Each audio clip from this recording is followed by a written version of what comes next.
আপনি একটা সুন্দর কথা বলেছেন। মাটির একটা দিক, মাটি মানে মাটিই তো গাছ, আর গাছ মানেই তো মাটি। তাহলে আমরা সব থেকে ভালো মাটি কোনটা বলতে চাইছি? ধান চাষের মাটি, না পান চাষের মাটি, না সবজি চাষের মাটি। আপনি জানেন কি যে পান গাছের মাটি কত সুন্দর হতে পারে, আর সেই মাটিটাই বা কি করে সুন্দর হয়? আর এমন অনেক কিছু বিষয় যে আমাদের জানতেই হয়, আর জানলেই তো আমরা আমাদের ফুল গাছ, ফল গাছ, সকল গাছকে সুন্দর করতে পারবো। নমস্কার বন্ধুরা, পুষ্পশ্রী নার্সারি কোলাঘাট, আমি কমল। আর আজকে কিন্তু এই কয়েকটি বিষয় নিয়ে আলোচনা করব, যেখানে আমাদের গাছ খুব সুন্দর হতে পারে আর মনের মতো গড়ে তুলতে পারি আমরা কিন্তু আমাদের গাছটি। বীজ, একটা পান আর একটা ধান, এই সকল বিষয় দিয়ে আমরা বুঝতে পারছি যে আমাদের গাছের মাটি, আর সেই মাটিটা সর্বপ্রথম খুব সুন্দর হতে হবে। তাহলে এই লতা জাতীয় কয়েকটি গাছের মাটি ঠিক কেমন চায়, আর যেগুলো আমাদের মাটি সঠিক না হওয়ার ফলে কিন্তু একদম গাছ খারাপ হতে থাকে, আর এরা চায় একদম প্লেন মাটি আর খুব সুন্দর গাছ করা যায়। তো প্লেন মাটি চায়, অথচ মাটির মধ্যে যেন জল বেশি না ধরে। আর জল বেশি না ধরে মানেই পান চাষ করুন, আর আপনি এই গোলমরিচের চাষই করুন। দেখতেই পাচ্ছেন মাটিটি একেবারে লাল সুরকি, আর লাল সুরকি বা শুধুই ধুলোবালি, আর তাতে দাঁড়ায় যেন গাছটি ভালো পরিমাণে ফল হতে পারে এবং গাছটি সুন্দর হতে পারে। একটা পান গাছের মাটি, একটা গোলমরিচের মাটি, আর এদের মাটি এত সুন্দর হয় কি করে? এই যে ধরুন কোনো মাটি আপনি তুলে নিয়ে এলেন, আর সেই মাটিকে কিন্তু সদ্য সদ্য ব্যবহার করা হয় না। আপনি যদি বরজ বা মানে পান চাষের যে বরজ বলা হয় এটাকে, তো ওই মাটি যখন গাছের মতো ব্যবহার করা হয়, আর বছরের পর বছর একটি স্তূপ করে একটি জায়গার মধ্যে মাটিকে ফেলে রাখা হয়, আর মাটি রৌদ্রে শুকনো হতে হতে হতে হতে নিজের থেকেই মাটি ক্ষত হতে থাকে, আর সেই মাটিতেই কিন্তু দারুণ ভালো গাছ হয়। অবশ্যই মাটি বেলে মাটি হতে হবে, আর যাদের বেলে মাটি রয়েছে তাদের ক্ষেত্রে বলবো যে সেক্ষেত্রে একদম খুব সুন্দর হবে। আর যাদের এঁটেল মাটি রয়েছে, আর তাদের সাথে কিন্তু মাটির সঙ্গে বালি মিশ্রিত করতে হবে। তাহলে আপনার যদি বেলে মাটি হয়ে থাকে, তাহলে পড়ে থাকা মাটি একটা জায়গায় দীর্ঘদিন পড়ে রয়েছে, সেই মাটির মধ্যে যদি আপনি করেন গাছ রোপণ, তাহলে কিন্তু এই ধরনের গাছ খুব ভালো হবে। আর ওই মাটির দ্বারাও কিন্তু ফুলের গাছও দারুণ সুন্দর হয়। এটা হয়তো আপনারা করেছেন অনেক বন্ধুরাই। আর যদি আপনারা এইরকম মাটি পান তো দারুণ সুন্দর হবে। আর এই রকম মাটি যদি আপনি বানাতে চান, তাহলে একটা জায়গায় মাটিকে চুর করে জড়ো করে রেখে দিন। সেটা ছাদের একটা কোনো কোনায় হতে পারে, বা আপনার বাড়ির কোনো একটা নাগালে কোনো একটা জায়গার মধ্যে পড়ে থাকতে হবে। তাতে রোদ, জল, ঝড়, বৃষ্টি যাই খাক না কেন, জানবেন সেই মাটিটা দীর্ঘদিন পর আস্তে আস্তে আস্তে আস্তে মাটি খুব সুন্দর হতে থাকবে। তাহলে গাছ তৈরি করতে গেলে, ফুল গাছ তৈরি করতে গেলে তার মাটিকে একটা জায়গায় বেশ কিছু সময় ধরে রেখে দিতে হবে। যদি কোনো ফলের গাছ করতে চান, তাহলে জানবেন যে এঁটেল মাটিতে খুব ভালো গাছ করা যায়, কিন্তু খুব ভালো ফল করা যায় না। আর খুব ভালো গাছ করতে গেলে যদি এঁটেল মাটিতে আপনি গাছ রোপণ করতে থাকেন, বিশেষ করে এই লিচু, মোসাম্বি বা এই ধরনের কোনো ফলের গাছ করতে চান, তাহলে জানবেন যে মাটির মধ্যে বালির পরিমাণটা আপনাকে বেশি দিতে হবে। আর বালির পরিমাণ বেশি থাকা মানেই ফলের পরিমাণটা অনেক বেশি হবে। অর্থাৎ যদি মাটিতে আপনারা যে কোনো ফ্রুটসের গাছ রোপণ করতে চান, তাহলে জানবেন তাহলে একটা করে বস্তা মাটির সাথে বালিকে মেখে দেবেন। সেটা যে কোনো বালি হতে পারে। আর মাটির সঙ্গে বালি মেখে যদি আপনি গাছ করেন, একদম পারফেক্ট গাছ অবশ্যই করতে পারবেন। আর টবের ক্ষেত্রে যদি করেন, তাহলে আপনাকে জানতে হবে যে টবের মধ্যে গাছ রোপণ করা মানে অর্ধেক বালি অর্ধেক মাটি মেখে করুন। দেখবেন একদম গাছ সুস্থ থাকবে এবং সঠিক পরিমাণে আপনি ফল গাছের ক্ষেত্রে ভালো ফল পাবেন। শুধু মনে রাখবেন, শীতের সময়টা মানে বর্ষা শেষ হয়ে যাওয়া মানেই খাদ্য দেওয়াটা আপনাকে বন্ধ রাখতে হবে। আর বন্ধ রাখতে হবে, তারপরেই দেখবেন আপনার গাছে ভর্তি ফুলে ফুলে ভরে উঠেছে। আর ভরে উঠেছে মানেই তার পরবর্তী পরিচর্যা, যে আপনাকে গাছকে বারে বারে স্নান করানো, আর ওই সময়টা খাদ্য না দেওয়া। শুধু জানতে হবে, ফল যখন ঝরে যায়, এরা মধ্য অবস্থায় নয়, ছোট্ট থেকে একটু বড়, মানে ছোট্ট থেকে একটু বড় মানে ফুল থেকে ঠিক ফল বলে মনে হয়েছে, একদম তরল পাতলা বাদাম খৈলের জল দেবেন। আর দেখবেন প্রতিটি গাছে ফল কিন্তু আপনার দারুণ হতে থাকবে। এবার আসি কয়েকটা ফুল গাছের বিষয়। আর এই ছোট্ট ছোট্ট ফুল গাছগুলোকে যখন আপনি রোপণ করবেন, সাম্বারজিয়া, ফার্স্ট লাভ, রসুনলতা, তারপরে আপনার টিকোমা, তারপরে অ্যারেলিয়া, এই ধরনের নানান ধরনের যে সমস্ত ফুলের গাছ যখন আপনি রোপণ করবেন, আপনারা জেনেছেন যে ফুলের গাছ যখন রোপণ করবেন প্রথম অবস্থায় ছোট টবে যদি গাছ রোপণ করা হয় তাহলে সঠিক কাজ হবে। কারণ ছোট টবের মধ্যে রোপণ করলে পরিমাণে ফুল বেশি পাবেন, গাছের বৃদ্ধির সাথে কিন্তু ফুল পাবেন। আর যখনই একেবারেই প্রথম অবস্থাতে বড় টবে দেবেন তাহলে প্রথমত গাছের বৃদ্ধি হবে, ফুলের হতে একটু সময় নেবে। জলের অভাব তো পরের দিনে ক্ষতি। আর এই সকলের জন্যই আমরা প্রথমত গাছকে দোষ দিয়ে ফেলি, গাছটা ভালো নয়, গাছটি রৌদ্র থেকে খারাপ হয়ে যায়, ছাওয়াতে রাখলে ভালো, এরকম নানান কিছু ভাবনা চিন্তা করি। এটা স্বাভাবিক। এটা একটা মালবেরি ফলের গাছ। আর এই গাছটিকে রোপণ করার পর যদি আমরা এই গাছটি রোপণ করার পরে প্রথম অবস্থায় দেখছি যে গাছে ফুল ফল সব কিছু ভরে উঠেছে, কিন্তু ভালো করে যদি খেয়াল করা যায় যে এই গাছটির কি সমস্যা হচ্ছে আর কোন সমস্যার জন্যই গাছটির খারাপ দিক ফিরে আসছে, আর সেই কয়েকটি বিষয় যেন আমরা জেনেছি। বিচার বুদ্ধি করে যদি তাকে দেখা যায় তাহলে তাকে পাওয়া যায় আর তার সম্বন্ধে জানাই যায়। আর জানতে তো আমাদেরকে হবেই, আর না জানলে ভালোই বা কি করে হবে। আমরা গাছ রোপণের শুরুতেই অনেকে নুড়ি দিই, আবার অনেকে দিই না। এই ভুলটা কখনোই করবেন না। গাছ রোপণের শুরুতেই টবের নিচে ভালো করে নুড়ি দেবেন। আর দেওয়ার পরেও আপনি গাছ রোপণ করছেন, আর রোপণের সময় আপনি কিন্তু খাদ্য দিয়ে রোপণ করছেন না। আর আপনি এই রিপোর্টিংটা ঠিক কখন করতে চলেছেন সেই ভাবনা চিন্তা আপনার মধ্যে রয়ে যাচ্ছে। আপনি মার্চ এপ্রিলকেই ভাবছেন, এরপরেও কিন্তু আপনার করা যায়। যদি করা যাবে না এটা কিন্তু কখনোই নয়। শুধু মনে রাখতে হবে অতি সময়টা নয়, সেটা আপনারা জেনেছেন। অতি শীত, অতি বর্ষা, অতি গরম আর এ সময়টার জন্য নয়। আর এবারে আসি আরেকটি বিষয় নিয়ে। দেখুন গাছটির সকল পাতাগুলো চুয়ে চুয়ে কেমন হয়ে গেছে, শুধু একটা দিন জলের অভাব।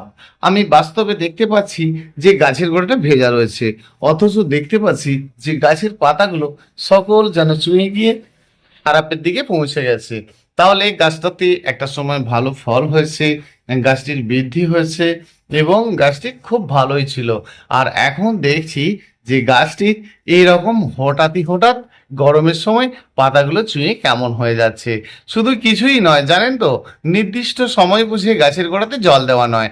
আর গরম পড়ে যাওয়া মানেই আপনাকে জানতে হবে যে গাছের গোড়াতে জল না থাকলে জল দেওয়া। শুধু যতটুকু না বুঝতে পারবেন সেই জায়গায় আপনাকে এটাও বুঝতে হবে যে গাছে আপনাকে একটা নির্দিষ্ট সময় জল দিতে হবে। আর নির্দিষ্ট সময় সেটাই যে গাছের গোড়ায় জল না থাকলে জলটা দেওয়া। আর আপনি নির্দিষ্ট সময় বলতে বুঝেছেন কি যে খুব সকালে জল দেওয়া, খুব বিকেলে জল দেওয়া, সেটা তো আপনি দেবেন, কিন্তু যদি আপনার দুপুরের পরে গাছের জলের প্রয়োজন হয় সেক্ষেত্রেও কিন্তু দেবেন।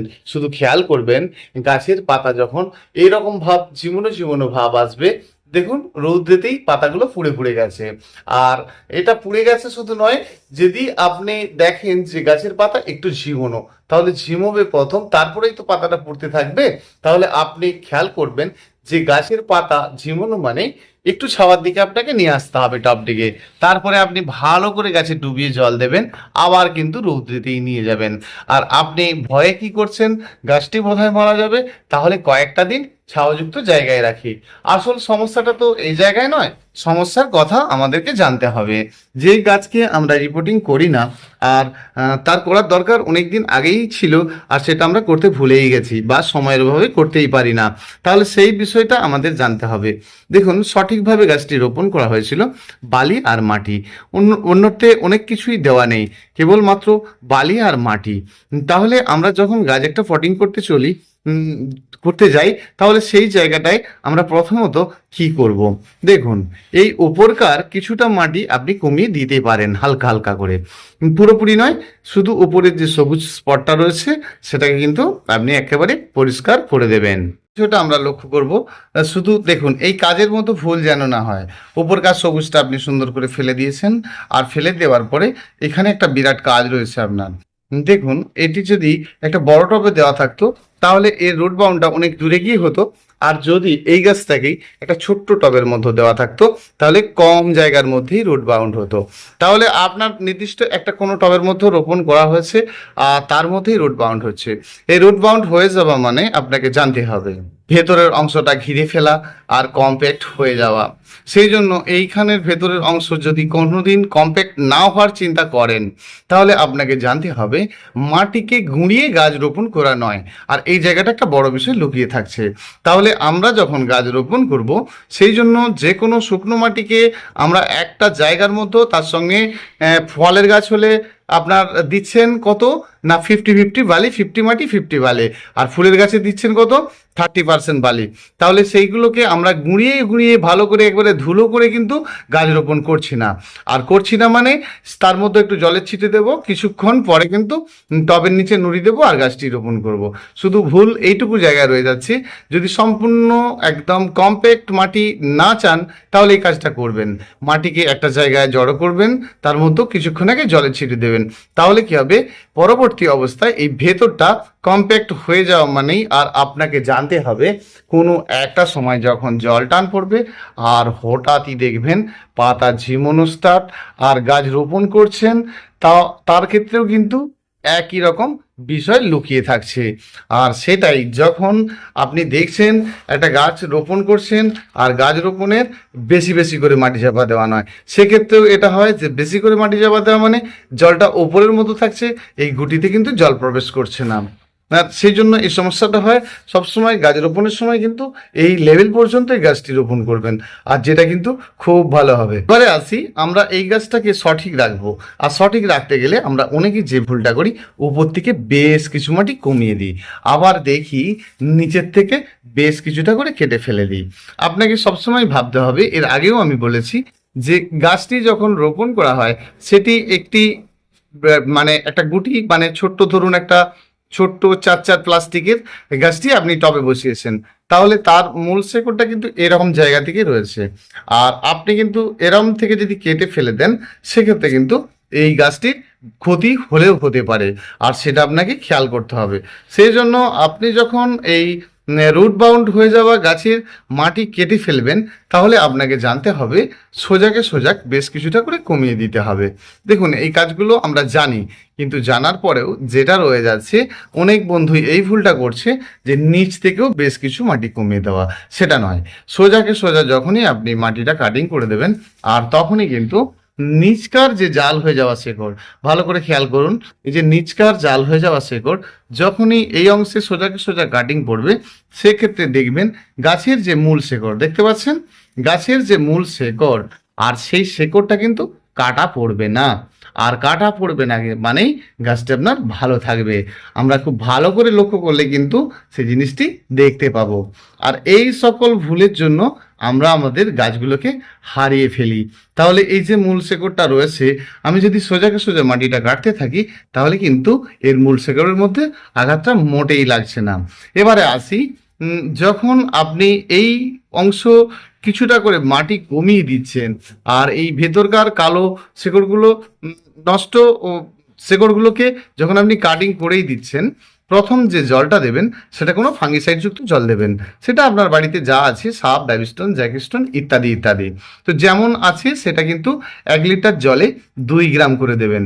তারপরে কিন্তু আপনি মাটি ঠিক যেমনভাবে বললাম আর সেভাবেই করতে থাকবেন। এবারে আসি, আপনি গাছের শেকড় কাটবেন মানে গাছের ডালও কিছু কাটবেন। এই তো আপনাদের পটিং করার বিষয়। আর এই সময়টার জন্য খাদ্য দিয়ে গাছ রোপণটা করা একদমই নয়, কারণ আপনি গাছের উপরকার ডাল কেটেছেন, মাটির শেকড় কেটেছেন, আর আপনার খাদ্যটা লাগবে না। খাদ্য যদি দিয়ে রোপণ করেন আপনারা একটু খেয়াল করুন যে গাছের কিছুটা কিছুটা করে পাতা সবুজ সবুজ বা লালচে, গোলাপ গাছের ক্ষেত্রে দেখেছেন লাল লাল পাতা বেরোচ্ছে, পাতা গাছ বেঁচে গিয়েও দেখছেন তারপরেও গাছটি মারা যাচ্ছে। আর এর কারণ হচ্ছে গাছের খাদ্য খাওয়ার মতো কোনো জনই নেই, আর সেক্ষেত্রে আপনি পটিং করছেন খাদ্য দিয়ে করছেন না। গাছ রোপণ করুন, গাছের কিছুটা করে শাখা বেরোবে, তারপরে কিন্তু আপনি পটিং করবেন আর আপনার গাছ সুন্দরভাবে বেঁচে যাবে। গাছের পাতা বেরোবে, খাদ্য দিন, সমস্যা নেই। আপনি যখন কাটতে চলেছেন ঠিক কেমন কাটতে চলেছেন, সোজাকে সোজা।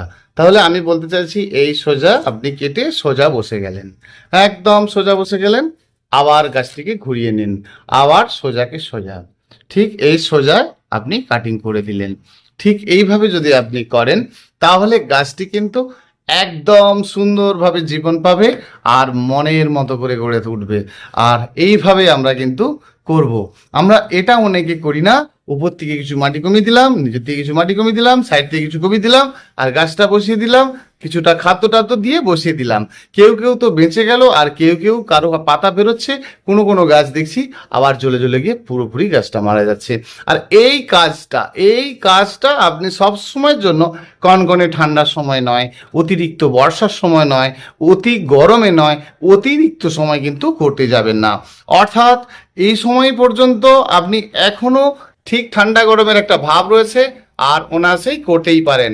যদি করতে থাকেন, গাছের সৌন্দর্যতা, গাছের বৃদ্ধি সঠিকভাবে হতে থাকবে। আপনি হঠাৎ দেখছেন গাছের পাতা রৌদ্রে ঝিমিয়ে কেমন হয়ে গেছে, তাহলে আপনাকে জানতে হবে আপনার টবের মাটি কোনো কারণে কম্প্যাক্ট হয়ে আছে বা রুট বাউন্ড হয়ে গেছে।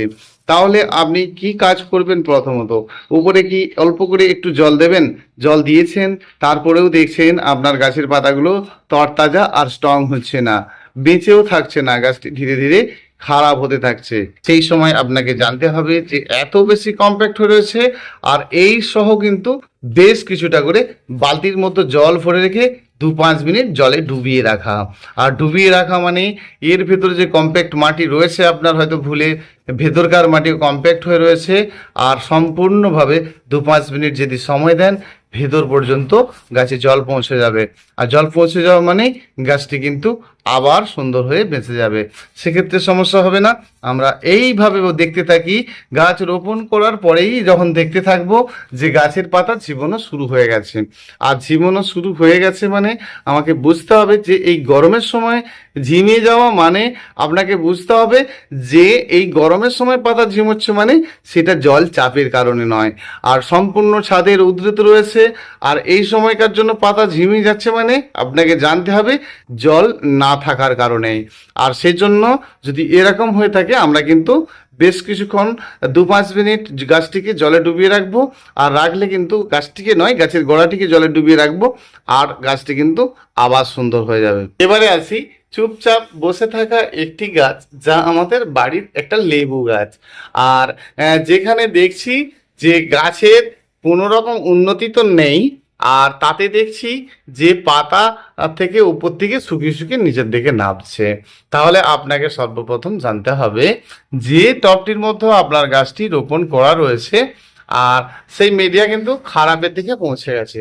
পুনরায় আবার আপনি গাছটিকে কিন্তু সুন্দরভাবে আরেকটি গাছ জায়গাতে প্রতিস্থাপন করুন। প্রতিস্থাপন করার শুরুতেই যে কাজটা দেখালাম এটা কিন্তু করবেন, আর তাহলে কিন্তু গাছটির আবার নতুনভাবে শেকড়ের জন্ম হবে। আর এই আপনাদেরকে জানতে হবে, যখন এই উপর থেকে শুকিয়ে শুকিয়ে যাচ্ছে, মাটির মধ্যে যে কম্পোজের পরিমাণটা আপনারা মনের মতো দিয়েছেন, ধরুন ভার্মি কম্পোজ, কোকোপিট মেখেছেন, সেটা একটা সময় খুব সুন্দর থাকলেও আজ অনেক দিন হয়ে গেছে আর ভালো নেই, তাহলে আপনাকে আবার নতুনভাবে প্রতিস্থাপন করতে হবে। আর করলে কিন্তু আপনার গাছটি আবার সুন্দর হতে থাকবে, ভালো হতে থাকবে। আর তাহলে আমাদের এই সমস্যাটার জন্য আমরা বুঝবো প্রথমেই যে আমরা যখন গাছ রোপণ করি, রোপণ করার পরেই কিন্তু এই সমস্যাটা আসে না। গাছের একটা নির্দিষ্ট বয়স হয়ে যাওয়ার পরেই উপর থেকে একটি একটি করে ডাল শুকনো হতে থাকে। আর শুকনো হতে থাকে মানে আমরা যখন কোনো কিছুর দ্বারাই কাটিং করব, সেটা কিন্তু ধারালো কিছু হতে হবে। ধরুন আপনি যদি গাছের কোনো ডাল কাটিং করেন, এইভাবে কাটিং করছেন তো, আর কাটিং করেন মানে, তো এক বন্ধু যেমন আজ কাটিং এর বিষয় নিয়ে একটু ভিডিও জানতে চেয়েছে, তো এটা বলবো আর একটা দিন অবশ্যই এই নিয়ে একটা ভিডিও বানাবো। তবু আমি আপনাদেরকে এই মুহূর্তে বলে রাখি, যখন আপনারা এই জায়গাটা কাটবেন, সেটা আপনাকে জানতে হবে শুকনোটা ঠিক কতটা নেবেছে। আর কাটিংটা যখন করবেন, সেটা খুব ধারালো কিছুর দ্বারা হতে হবে। আর ধারালো কিছুর দ্বারাই হলে এই সমস্যাটা আপনার থাকবে না। ধরুন ধারালো কিছুর দ্বারা যখন আপনি কাটবেন, কোনো ধারালো ব্লেডের দ্বারায়, ব্লেড টানা ঠেলা করবেন, দেখবেন সুন্দরভাবে আপনার ডালটি কেটে গেছে। আর ব্লেডটা প্রথমত ঘুরিয়ে কাটবেন, তাহলে কি হচ্ছে, আপনি এই সাইড থেকে ব্লেডে কাটছেন, অপোজিট সাইড থেকে ছিঁড়ে যাচ্ছে। আর সেটা হলে আমরা অনেকে কি করছি, বা কাঁচি দিয়ে কাটছি, বেশ মোটা করে ফাঙ্গিসাইডকে জলে গুলে দিচ্ছি। দেখুন ফাঙ্গিসাইডকে সবাইকার মত তো একই নয়, সবার মত তো একই নয়। আমি আপনাকে বলবো যে গাছের ফাঙ্গিসাইড যখন আপনারা গাছের গোড়াতে দেন, সেক্ষেত্রে কি করছেন না, লিটারে কত দিচ্ছেন? লিটারে দিচ্ছেন মাটিতে দেওয়ার জন্য 2 গ্রাম, আর গাছে দেওয়ার জন্য দিচ্ছেন কত না, দিচ্ছেন মাত্র 1 গ্রাম। আর যখন আপনি কোনো ডালের মধ্যে একটি ফাঙ্গিসাইডকে বেশ মোটা করে লাগিয়ে দিচ্ছেন, মানে ভালো করে গাঢ় করে দিচ্ছেন, সেটার পরিমাণ কত দিচ্ছেন না, 1 গ্রামকে একটু কম। তাহলে একটা গাছের যদি আপনি 10টা ডাল কাটিং করেন, সেক্ষেত্রে কিন্তু আপনি দেখলেন যে 5 গ্রাম কিন্তু গাছের ডালের ওপরে আপনি ফাঙ্গিসাইড কখন দিয়ে ফেলেছেন। আর সেটা আপনারা দেবেন না। আর ওষুধের কাজ আছে মানে তার ভালো রকম পাওয়ার আছে, আর সেটাতে কিন্তু আপনার দেওয়ার কোনো প্রয়োজন নেই। সেই জন্য আপনার কাটিংটাই হচ্ছে মূল কথা। আর কাটিং যা ঠিক আছে, তা শুকিয়ে যাওয়ার বিষয়টাই নেই। তখনই শুকোবে যখন আপনি একদম কোনো ধারালো কাঁচি নেই, আপনি তাতে দিয়েই কেটে দিলেন, ওখানটা ছিঁড়ে গেল, তারপরে শুকিয়ে শুকিয়ে নামছে। সেক্ষেত্রে আপনি ফাঙ্গিসাইড লাগান, যাই করেন না কেন, সেক্ষেত্রে কিন্তু আপনি রক্ষা করতে পারবেন না। ওই ডালটা ধীরে ধীরে শুকনো হতেই থাকবে। তাহলে আমরা যখন কোনো কাটারের দ্বারায় কাটবো, সেটা ধারালো কিছু হতে হবে। আর হয়ে যাওয়া মানে এই জায়গায় ফাঙ্গিসাইড মোটা করে লাগিয়ে দেওয়া নয়, ফাঙ্গিসাইডের জল করে গাছকে টোটালি স্নান করিয়ে দেওয়া। তাহলে আমরা ফাঙ্গিসাইডের জল যদি স্নান করিয়ে দিই, তাতেই কিন্তু কাজ হবে। আর কাজটা ঠিক এইভাবে করলেই মনে হয় আপনার খুব ভালো কাজ হবে।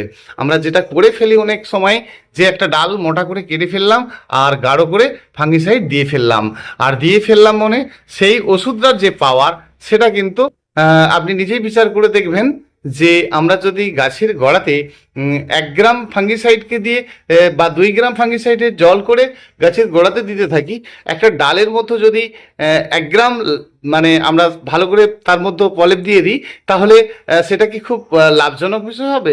সেজন্য আমি আপনাকে বলবো কখনোই তা করবেন না। গাছে ভালো করে স্নান করিয়ে দেবেন, আর উপকার আপনি অবশ্যই পাবেন। গাছটি রোপণ করবেন, গাছটি রোপণ করার পর কয়েকটি দিন পরে দেখবেন যে গাছের সুন্দর সুন্দর পাতা শাখা বেরোচ্ছে। মাঝে মধ্যে যে কোনো কীটনাশক ওষুধ একটা দিয়ে রাখবেন, কারণ ফলের গাছ মানেই মাঝে মধ্যে কোনো একটা কীটনাশক ওষুধ দিয়ে রাখা, আর দেওয়া মানেই আপনার গাছ ভালো থাকা। অনেক ক্ষেত্রে হয় একটা কালারিং পোকায় দেখেছেন গাছের চামড়াগুলো খেয়ে নেয়, আর নেওয়ার পরেই পাতার মতো বাঘ এসে গিয়ে গাছের পাতার মতো দাগ এসে নানান রকম সমস্যা। আর এই সমস্যাটা আসছে আপনার মূলত কিন্তু গাছের কাণ্ডগুলোকে পোকায় খেয়ে নেওয়া। আর সেই জন্যই বলবো কোনো একটা কীটনাশক ওষুধ আপনি দিতে থাকুন, মাঝে মধ্যে দিতে থাকুন, যেটা আপনার বাড়িতে রয়েছে আর কি। পোক্লিন, হামলা, প্রোফেক্স সুপার, সোনাটা যাই থাকুক না কেন, দেখবেন একদম ফ্রেশ থাকবে। কিন্তু মূলত যেটা বুঝতে হবে যে গাছের পাতা এরকম খারাপ অবস্থায় থাকা মানে কোনো রকম সময় দেওয়া নয়। সদ্য গাছ তুলুন আর নতুনভাবে গাছটি রোপণ করুন, গাছটিকে সুন্দরভাবে বাঁচিয়ে নিন। ঠিক এইভাবে আপনারা আপনাদের গাছকে করতে থাকুন, আর ভীষণ ভালোভাবে গাছ করতে পারবেন। দেখুন মাটিতে আপনার এর আগে কেমন ছিল, কেমন রয়েছে, আমি কিচ্ছু দেখতে যাব না। সকল মাটিকে ভালো করে পচিয়ে নেবেন। পচতে গেলে জল লাগবে, ভালো করে জল দিয়ে ভিজিয়ে একদম কাদা কাদা করে রেখে দেবেন। 15 দিন 1 মাস পড়ে থাকবে। কারণ আপনি এর আগে সিজন ফ্লাওয়ার করেছিলেন বা অন্য কোনো গাছ ছিল, সেই মাটিটি পচে যাওয়া মানেই আবার মাটিটি সুন্দর হয়ে যাওয়া। আর তারপরে আপনি সেই মাটিকে শুকনো করে গাছ রোপণ করবেন। দেখুন এই জায়গাকার মাটিগুলো খুব ভালো কাজ করে। কোন জায়গাকার বলুন তো? পুকুরের পাঁক, সেই মাটিকে শুকনো করে আপনি গাছ করছেন। বরজের তৈরি করা মাটি, বরজের মাটি এত, যেটা প্রথমেই বললাম, বরজের মাটি এত সুন্দর হয় কেন? কারণ বরজের মাটিকে সবসময় এলোমেলো করা হয়, খুবড়ে তাকে শুকনো করা হয়। এবং বরজে যে মাটিটিকে পরমাটি চাপা দেওয়া হয়, পরমাটি বোঝেন কি? সাইডে একটা জায়গায় মাটিকে জড়ো করে রাখা আছে, সেই মাটি নিয়ে এসে গাছের গোড়ায় চাপা দেওয়া। আর সেই মাটিকে কিন্তু বছরের পর বছর একটা জায়গায় স্তূপ করে রেখে দেওয়া, আর সেই মাটিটি থেকে নিজে থেকে ক্ষত হয়ে যাওয়া। অর্থাৎ আপনারা যদি কোনো উঁচু জায়গাকার মাটি নিতে চান, তাহলে সেই মাটি কিন্তু খুব ভালো। আপনার বাড়ির আশেপাশে বেশ উঁচু জায়গা হয়ে একটি জায়গার মতো মাটি জড়ো করা হয়ে রয়েছে, আর সেই মাটিকে আপনি নিয়ে কিন্তু অনায়াসেই খুব সুন্দর গাছ করতেই পারেন, আর আপনার গাছ অবশ্যই ভালো হবে। ধান চাষের মাটি এত ভালো হয় কেন? কারণ ধান গাছের মধ্যে ভিন্ন ধরনের খাদ্য দেওয়া হচ্ছে, খাদ্য নাইট্রোজেন তো বেশি দেওয়া হয় ধান চাষ মানে। আর সেই মাটিকে কিন্তু গাছেদের ক্ষেত্রে খুব ভালো কাজ করে। সেই মাটি, সেটাকে ব্যান মাটি বলা হয়। ব্যান মাটি মানে চাষাবাদের মাটি বলা হয়। আর ওই মাটিকে আমরা একটা জায়গায় জড়ো করে রাখি, আর সেই মাটি শুকনো হলে তাতে গাছ রোপণ করি। কারণ ধান গাছে যে সার, খাদ্য ইত্যাদি দেওয়া থাকে, সেটাকে কিন্তু জলে পচিয়ে পচিয়ে 3-4 মাস জলের মধ্যে পচে রয়েছে। কারণ ধান গাছ জলের মধ্যে হয়, সেটা তো আর আপনার টবের মধ্যে নয়। আর সেই মাটিটিকে কিন্তু শুকনো করে গাছ রোপণ করা। আর এই জায়গাতেই থেকেই শুরু হয়েছে কিন্তু আপনার গাছে খাদ্য দিয়ে রোপণ করা। ঠিক একটু উল্টো হয়ে যাচ্ছে। যদি কেউ মাটি তৈরি করতে চায়, তাহলে তাকে কিন্তু অন্তত 2-3 মাস আগে থেকে করা উচিত। 3 মাস আগে খাদ্য দিয়ে মাটির সঙ্গে জল দিয়ে তাকে পচিয়ে রাখতে হবে। 3 মাস পরে আপনি গাছ রোপণ করতে চলেছেন, যেটা কিন্তু ধান চাষের ক্ষেত্রে করা হয়। আর সেটা আমরা না করে কি করছি, একটা টবের জন্য 10টা টব, তার মধ্যে অল্প অল্প করে সার দিলাম, এই সিংকুচি, বনডাস্ট, খোল ইত্যাদি ইত্যাদি। আর দেওয়ার পরে আমরা কি করছি, সেই 15 দিন 18 দিন হলো, সেটা কিন্তু প্রস্তুতি নিলই না, আর তারপরে আমরা গাছ রোপণ করে দিচ্ছি। একটার পর একটা গাছ মারা যাচ্ছে। আর সেই জন্যই আমি আপনাকে বলছি, এই সময়টা যদি আপনার না থাকে, তাহলে আপনি প্লেনভাবে গাছটিকে রোপণ করুন। গাছটি বেঁচে যাওয়ার জন্য যথেষ্ট। তারপরে 15 দিন পর থেকে খাদ্য দিতে থাকুন।